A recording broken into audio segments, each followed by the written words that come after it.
Happy New Year's, guys. Doing this a little something different.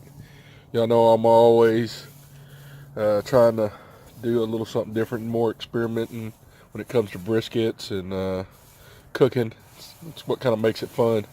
Today, I'm doing a brisket at 400 degrees. It's a little over 400 right now. It's been on there for 2 hours. I'm fixing to pull it off, turn the temp down, and wrap it and put it back on. But I want y'all to check this thing out.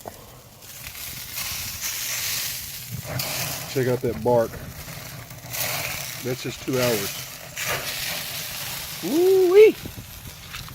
So what happens is you open the lid and there's so much grease that came off that. It's trying to burn now a little bit. The grease is burning off, so I'm about to shut this lid before it gets out of control. But anyways, that's what we're working with. I'll show y'all the finished product after I wrap it.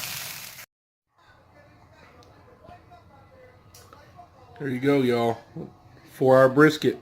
That's what it looks like.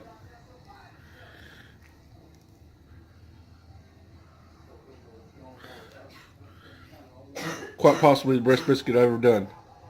I'm excited.